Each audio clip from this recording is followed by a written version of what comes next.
Hello friends, welcome my YouTube channel.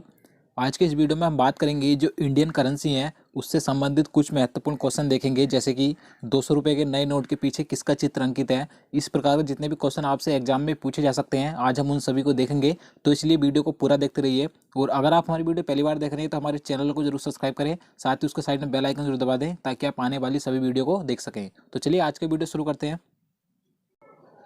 आज का हमारा पहला क्वेश्चन है, 50 रुपये के नए नोट के पिछले हिस्से पर किसकी तस्वीर छापी गई है। देखिए, जितने भी क्वेश्चन मैं आपके लिए इस वीडियो में लेकर आया हूँ करेंसी से संबंधित और कुछ क्वेश्चन करंट अफेयर्स के भी हैं। तो अगर आपको उनमें से किसी का भी आंसर पता है तो हमें कमेंट में बता सकते हैं।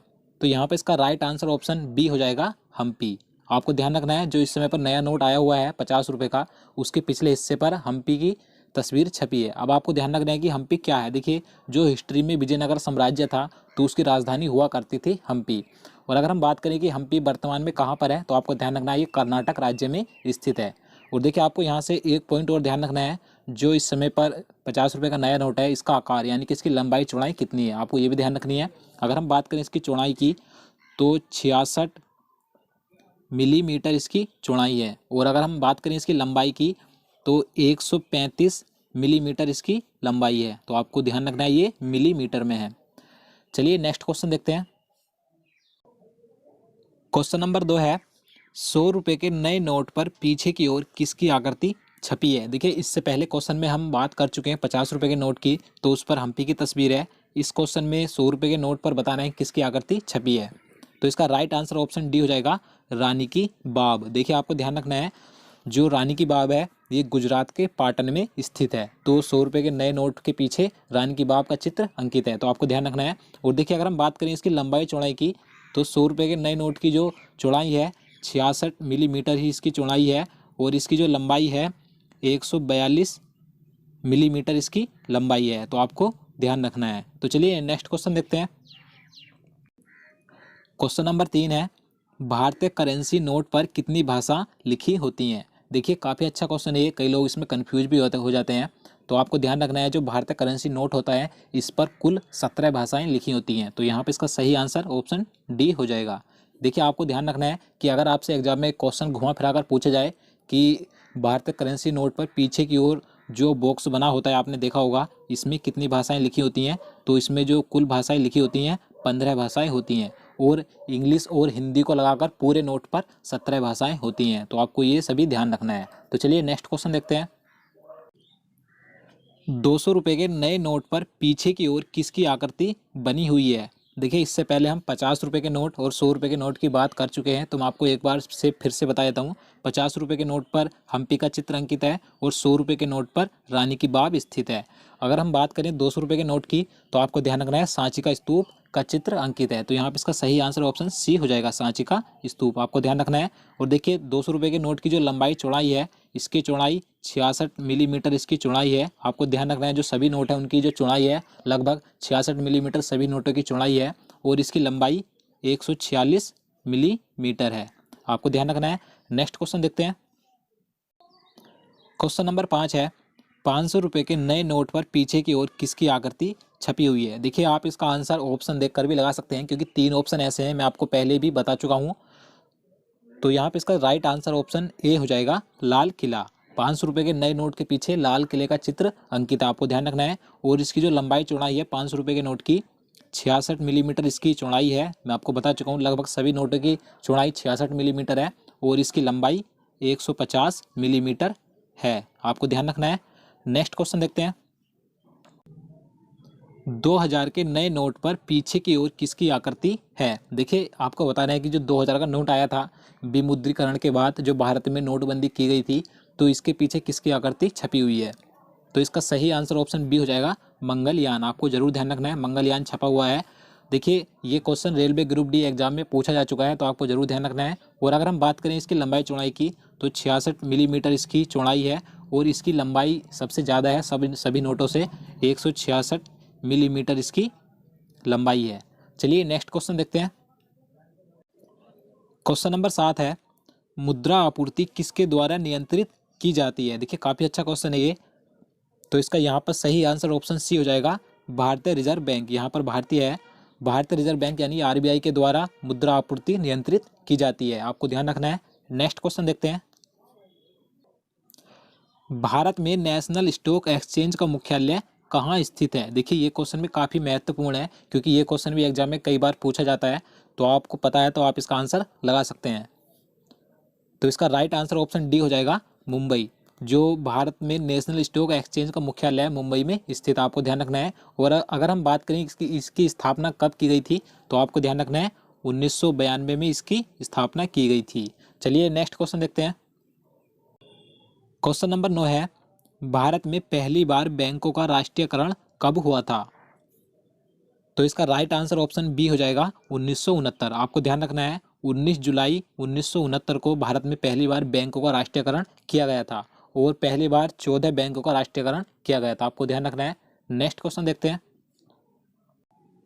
क्वेश्चन नंबर 10 है, वर्तमान में आरबीआई के नए गवर्नर कौन है? देखिए ये क्वेश्चन मैं आपको पहले भी करंट अफेयर्स के माध्यम से बता चुका हूँ, तो आपको पता होगा। तो इसका राइट आंसर ऑप्शन बी हो जाएगा, शक्तिकांत दास। ये आरबीआई के नए गवर्नर बने हैं वर्तमान में, आपको जरूर ध्यान रखना है। नेक्स्ट क्वेश्चन देखते हैं। वर्तमान में भारत में कुल कितने उच्च न्यायालय हैं? तो यहाँ पे इसका सही आंसर ऑप्शन ए हो जाएगा 25। देखिए आपको ध्यान रखना है कि इस समय पर वर्तमान में भारत में जो उच्च न्यायालयों की संख्या है 25 है, तो आपको जरूर ध्यान रखना है। और देखिए जो 25वां उच्च न्यायालय बना है, आंध्र प्रदेश उच्च न्यायालय 25वां उच्च न्यायालय बना है, आपको ध्यान रखना है। और देखिए 1 जनवरी 2019 से पहले आंध्र प्रदेश और तेलंगाना का जो उच्च न्यायालय हुआ करता था, हैदराबाद हुआ करता था, आपको ध्यान रखना है। और देखिए आंध्र प्रदेश का अलग हो गया है और तेलंगाना का अलग हो गया है। आंध्र प्रदेश का आंध्र प्रदेश उच्च न्यायालय है और तेलंगाना का हैदराबाद उच्च न्यायालय है, आपको ध्यान रखना है। और देखिए जो आंध्र प्रदेश के मुख्य न्यायाधीश बनाए गए हैं CB प्रवीण कुमार हैं, और तेलंगाना के मुख्य न्यायाधीश B राधाकृष्णन हैं। और देखिए आंध्र प्रदेश की राजधानी अमरावती है और तेलंगाना की राजधानी हैदराबाद है, आपको ये सभी बातें ध्यान रखनी है। चलिए नेक्स्ट क्वेश्चन देखते हैं।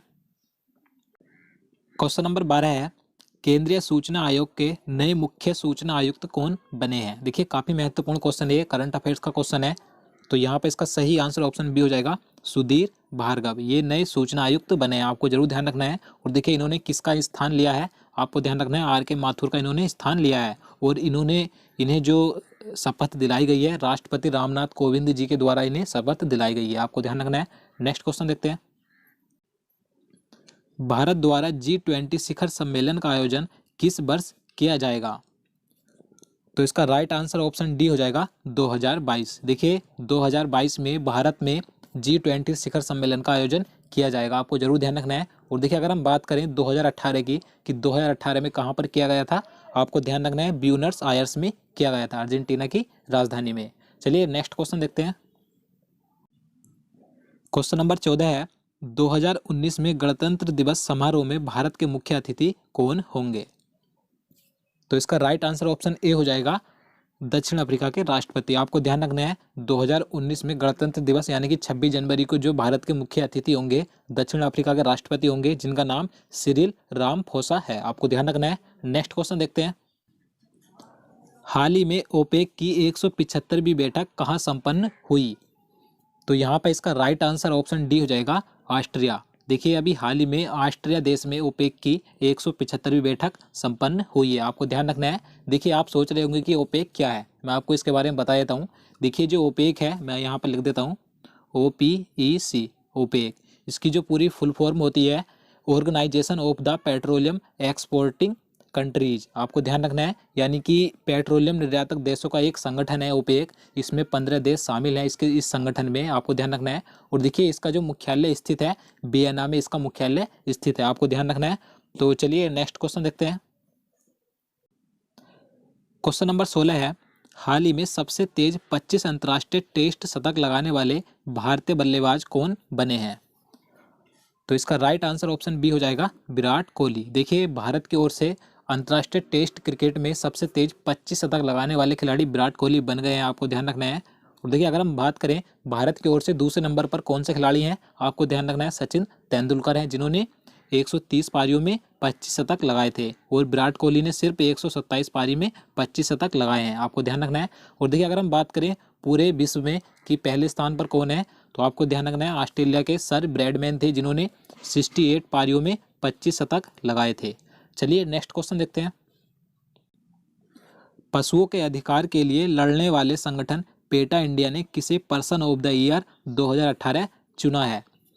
तो इसका राइट आंसर ऑप्शन बी हो जाएगा सोनम कपूर। देखिए आपको ध्यान रखना है, ये एक संगठन है पेटा इंडिया, ये पशुओं के अधिकार के लड़ने के लिए प्रत्येक वर्ष किसी व्यक्ति को चुनता है। तो 2018 में चुना गया है सोनम कपूर को, आपको ध्यान रखना है। और देखिए अगर हम बात करें 2017 की, तो 2017 में अनुष्का शर्मा को चुना गया था।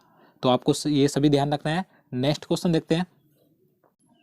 क्वेश्चन नंबर 18 है, प्रधानमंत्री नरेंद्र मोदी जी ने किस राज्य में देश के सबसे लंबे रेल रोड पुल बोगी बील का उद्घाटन किया? देखिए काफ़ी महत्वपूर्ण क्वेश्चन है ये भी। तो यहाँ पर इसका सही आंसर ऑप्शन बी हो जाएगा, असम राज्य में किया गया है, आपको ध्यान रखना है। नेक्स्ट क्वेश्चन देखते हैं। राष्ट्रीय उपभोक्ता दिवस 2018 का विषय क्या था? तो देखिए सबसे पहले आपको पता होना चाहिए राष्ट्रीय उपभोक्ता दिवस कब मनाया जाता है। तो आपको ध्यान रखना है, प्रत्येक वर्ष 24 दिसंबर को राष्ट्रीय उपभोक्ता दिवस मनाया जाता है। और इस क्वेश्चन में पूछा गया है कि 2018 जब राष्ट्रीय उपभोक्ता दिवस मनाया गया था तो उसका विषय क्या रखा गया था? तो यहाँ पे इसका सही आंसर ऑप्शन ए हो जाएगा, उपभोक्ता शिकायतों के समयबद्ध निपटान करना। ये 2018 का विषय था, तो आपको ध्यान रखना है। नेक्स्ट क्वेश्चन देखते हैं। क्वेश्चन नंबर 20 है, भारत के किस राज्य में देश का पहला संगीत संग्रहालय स्थापित किया जाएगा? तो इसका सही आंसर ऑप्शन बी हो जाएगा, तमिलनाडु। देखिए तमिलनाडु राज्य में भारत का पहला संगीत संग्रहालय स्थापित किया जाएगा। तो ये भी काफ़ी महत्वपूर्ण क्वेश्चन है, तो आप इसे ध्यान रखिएगा। तो दोस्तों आज के लिए इतना ही। उम्मीद करता हूँ आपको वीडियो पसंद आया होगा। अगर आपको वीडियो अच्छा लगा हो तो वीडियो को लाइक जरूर करना और हमारे चैनल को भी जरूर सब्सक्राइब करना। और दोस्तों साथ ही साथ आप इस वीडियो को ज़्यादा से ज़्यादा शेयर कीजिए ताकि हम आपके लिए आगे भी इसी प्रकार के वीडियो ला सकें। तो चलिए मिलते हैं नेक्स्ट वीडियो में, तब तक के लिए नमस्कार।